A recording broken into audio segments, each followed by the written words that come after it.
سيصلى نارا ذات لهب وامرأته حمالة الحطب جاء نصر الله والفتح ورأيت الناس يدخلون في دين الله أفواجا واستغفر إنه كان توابا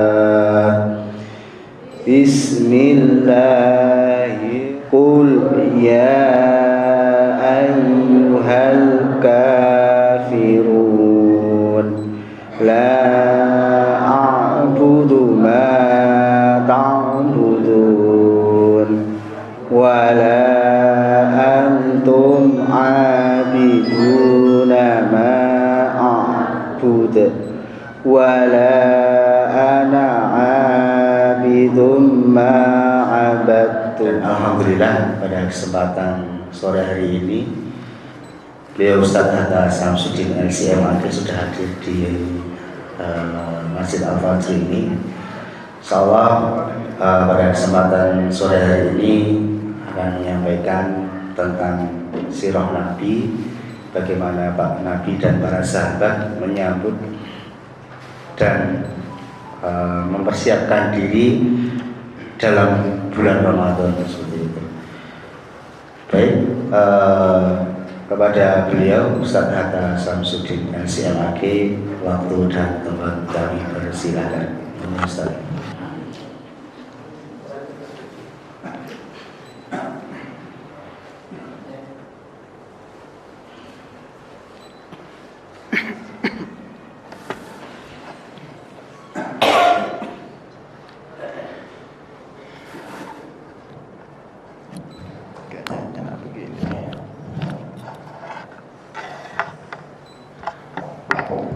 Bismillahirrahmanirrahim. Assalamualaikum warahmatullahi wabarakatuh.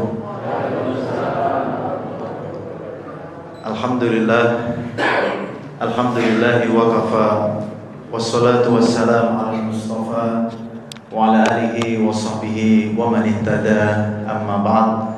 Allahumma ahyina ala sunnatih wa amitna ala millatih wahsyurna fi zumratih ma'alladina an'amta alaihim minan nabiyyin was-siddiqin wasyuhada'i was-salihin wa hasuna ulaika rafiqa. Alhamdulillah, Bapak-bapak, Ibu-ibu dan saudara sekalian, jamaah pengajian yang insyaallah dimuliakan Allah Subhanahu wa taala. Terus pundi kabaripun sore hari ini? Alhamdulillah. Mohon maaf tadi mungkin sempat menunggu. Saya tadi perjalanan dari kampus cukup padat Pak ya, kalau jam-jam seperti ini. Alhamdulillah kita bisa mulai untuk tawasau bil haq dan tawasau bis sabr. Pertanyaan yang tadi kami sampaikan di awal tentang apa kabar, itu sebenarnya pertanyaan yang sering diajukan oleh Rasulullah SAW kepada para sahabat, khususnya dan utamanya pada waktu pagi hari. Beliau Sallallahu Alaihi Wasallam, junjungan kita, panutan kita, sering bertanya, Kaifa asbahta ya Mu'ad, Kaifa asbahta ya Haris. Bagaimana kabar anda wahai Mu'ad, bagaimana kabar anda wahai Haris. Kalau kita tadi jawabannya standar Pak ya, Alhamdulillah. Para sahabat beliau menambahkan jawabannya dengan asbahtu mu'minan haqqan.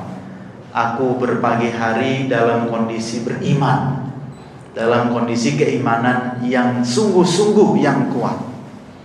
Jadi ini mengingatkan kepada kita Bapak Ibu sekalian bahwa di samping begitu banyak nikmat-nikmat yang lainnya, nikmat sehat, nikmat sempat sehingga kita bisa hadir di sini, jangan lupa ada juga nikmat keimanan. Yang dengan keimanan kita, Bapak Ibu sekalian, kita mendapatkan kesempatan.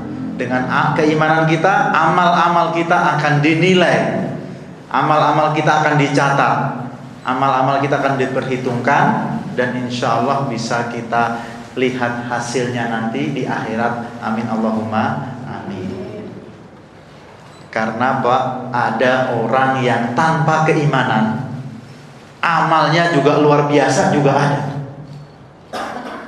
Kalau boleh menyebut nama, ada Bill Gates. Itu sosok orang terkaya di dunia. Setidaknya tidak jauh-jauh posisinya nomor 1, 2, 3. Bill Gates ini itu pernah ke Indonesia untuk ngajarin sedekah, Pak. Jadi Indonesia negara dengan jumlah muslim terbesar, diajari apa? Sedekah. Oleh siapa? Bill Gates yang belum beriman. Karena apa? Karena Bill Gates ini ternyata track record dalam soal sedekah luar biasa. Walaupun Bill Gates tidak menyebutnya sebagai sedekah, tapi sebagai apa? Sebagai charity, amal sosial dan kemanusiaan. Jadi ibaratnya kalau kita ada paku duri di jalan, kita singkirkan, Bill Gates bikin jalannya, Pak.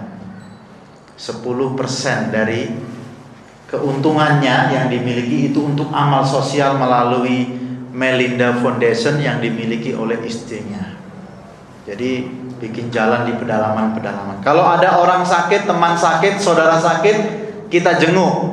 Kalau Bill Gates kira-kira ngapain, Pak? Bikin rumah sakitnya, Pak. Bukan cuma bayarin saja, bikin rumah sakitnya. Jadi dengan semua amal itu, kalau kemudian meninggal tidak dalam kondisi beriman dan husnul khotimah, kira-kira bagaimana akhirnya? Surga atau neraka? Iya. Dikatakan dalam Al-Quran, wa qadimna ila ma'amilu faja'alnahu min amalin faja'alnahu haba'an mansura. Di akhirat nanti ada yang nyetor amal-amalnya tetapi tidak terpakai, jadi debu-debu yang bertebaran. Jadi amalnya bisa gas-gasan tetapi ternyata sia-sia. Kalau kita dengan keimanan kita bersyukur, Pak, ya. Pengajian semacam ini sederhana, kita duduk, kita dengar tausiah, dapat pahala insyaallah. Dapat pahala. Faman ya'mal misqala dzarratin khairan yarah. Dan khususnya kita sedang akan menyambut bulan Ramadan, yang mana terasa Ramadan itu sebentar lagi dan nanti pun sebentar sekali, Pak. Ya, sebentar lagi dan sebentar sekali. Saat ini kita sudah di pekan awal, ya, bulan Sya'ban, dan nanti juga tiba-tiba sudah ada di hadapan. Jadi tidak ada pilihan bagi kita, Bapak Ibu, selain untuk mari bersama-sama tawasobil haq dan tawasobis sabr, mempersiapkan diri dengan apa? Dengan agar bagaimana, dengan cara bagaimana Rasulullah SAW dan sahabat menyambut dan mengisi Ramadan. Perlu ilmu, perlu kita saling mengingatkan. Walaupun setiap tahun senantiasa dibahas, tapi kita manusia wa khuliqal insanu dha'ifa, diciptakan dalam kondisi lemah, Pak, termasuk lemah semangatnya. Lemah semangatnya. Jadi diingatkan lagi. Karena Bapak Ibu sekalian, dalam setiap ibadah itu kita menjalaninya kadang-kadang sukses, kadang-kadang jadi fitnah. Kadang-kadang menjadi hujjatun lana, pembela kita di hari akhirat. Kadang-kadang ibadah kita menjadi jaksanya atau memberatkan kita pada hari kiamat nanti. Contoh, Pak, sholat kita saja mau sukses sebagaimana digambarkan dalam surat Al-Mu'minun, qad aflahal mu'minun alladzina hum fi sholatihim khashi'un. Bagaimana mereka orang-orang beriman yang sukses dalam sholatnya, yang khusyuk mereka orang-orang yang beruntung. Tapi kalau fawailul lil musallin, sholatnya bikin apa? Bikin celaka. Jadi ibadah kita seperti dua mata uang, dua sisi mata uang. Sukses bisa, alhamdulillah, bisa bikin kita celaka, naudzubillah. Sholat bisa bikin kita sukses, sholat juga ternyata kalau tidak hati-hati bikin kita fawailul lil musallin, celaka.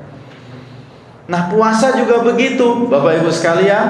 Puasa tentu kita mengidam-idamkan, seringkali diulang-ulang dalam ayat tentang puasa. Di akhirnya disebut la'allakum tattaqun, agar menjadi insan yang bertakwa, dan al-muttaqin itu dekat dengan surga. Dalam banyak ayat Al-Qur'an disebutkan innalil muttaqina mafaza wa uzlifatil jannatu lil muttaqin. Tapi kalau tidak sukses, bagaimana puasanya? Kalau tidak sukses, sia-sia, berarti hanya dapat apa? Lapar dan dahaga. Dan itu sudah diingatkan oleh Rasulullah SAW dalam hadisnya, rubba shaimin au kam min shaimin laisa lahu min siyamihi illal ju'. Ya. Betapa banyak orang yang puasa tidak mendapat pahala apa-apa kecuali hanya lapar saja. Nyuwun sewu Pak, kadang-kadang lapar juga belum sempat. Karena dalam puasanya tidur terus mungkin ya. Sampai digambarkan dalam lagunya Mbah Surip itu, bangun lagi, tidur lagi, bangun lagi, tidur lagi.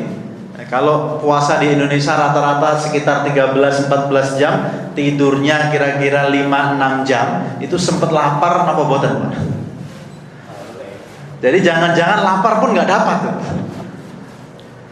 Nah, mari kita sama-sama mempersiapkan agar saum kita benar-benar saum yang sukses, yang menjadikan kita insan yang bertakwa, bukan puasa yang tidak menyisakan saldo pahala apapun. Nah, apa yang kita lakukan? Ada 5 hal dalam menyambut. Jelas Bapak Ibu sekalian, terkait menyambut dan mengisi, nanti ini bisa jadi satu, sama-sama kita jalankan. Yang pertama tentu sambut dengan ikhlas, ya, sambut dengan perasaan senang, sambut dengan perasaan rindu dan bahagia. Itulah menyambut dengan keikhlasan. Karena Bapak Ibu sekalian, ada yang datang Ramadan pertama merasa berat. Ini kalau merasa berat, kira-kira kenapa Pak, Bapak Ibu? Bisa jadi dia adalah naudzubillah pelaku-pelaku kemaksiatan yang sering mensupport kemaksiatan. Maka dia merasa ketika Ramadan semakin sempit gerak, ya, semakin sempit ruang geraknya, atau semakin sempit cara dia beroperasinya. Atau ada yang menyambut Ramadan dengan biasa-biasa saja Pak. Ini kira-kira kalau pepatah bahasa Jawa, kenapa kira-kira? Witing tresno jalaran soko kulino. Mungkin belum kulino ya. Kalau dalam pepatah bahasa Indonesia ada ungkapan tak kenal maka tak sayang. Jadi Ramadan datang biasa-biasa saja, kalem. Wis kurmono wae kok bingung. Santai wae. Gak kenal Bapak Ibu. Sebagaimana kita kalau tidak kenal seseorang, ada seseorang tidak kita kenal ketok-ketok pintu rumah, atau dia bilang akan datang ke rumah, kira-kira kita pasti tidak akan menyambutnya dengan istimewa. Terus Pak ya, mboten kenal, mboten tepan, kira-kira cukup disambut pakai apa? Air putih sudah cukup Pak ya. Tapi kalau yang datang kira-kira besan ya, atau calon besan, ceritanya jadi berbeda. Kita akan menyambut dengan luar biasa. Maka sayang sekali kalau sampai hari ini masih ada yang bingung Ramadan kemudian biasa-biasa saja. Berarti perlu kita beritahu, perlu kita ingatkan tentang kemuliaan Ramadan. Dan itulah yang dilakukan Rasulullah SAW menjelang Ramadan. Beliau mengingatkan sahabat-sahabat yang lain. Atakum syahru Ramadan, telah datang kepada kalian bulan Ramadan. Jadi beliau mengingatkan. Jadi awal Ramadan atau menjelang Ramadan ini paling tepat adalah saling apa? Mengingatkan dan memotivasi, memberikan kabar gembira tentang datangnya Ramadan biar kita semua bersiap. Jadi ikhlas dalam menyambut Ramadan itu gembira, senang. Walaupun alasan senangnya itu berbeda-beda, Pak. Anak kecil kalau Ramadan nggih seneng, Pak. Kenapa kira-kira? Bisa banyak kesempatan untuk main-main, ya. Bisa banyak kesempatan juga untuk nyari makan-makan, ya. Bisa banyak. Anak kecil seneng. Bahkan Bapak Ibu sekalian, yang seneng juga bukan anak kecil, yang gede, para pedagang juga seneng, Pak. Ramadan kira-kira kan semua jadi rame, semua jadi laku di Indonesia, luar biasa. Jadi Ramadan di Indonesia itu seperti festival, Pak. Saya sering membedakan, hati-hati bedanya antara syiar dan festival. Kalau syiar itu benar, kita memahami dan bergembira karena dia adalah syiar. Sebagaimana disebutkan dalam surat Al-Hajj ayat 32, "Dzalika wa may yu'azzim sya'airallah fa innaha min taqwal qulub."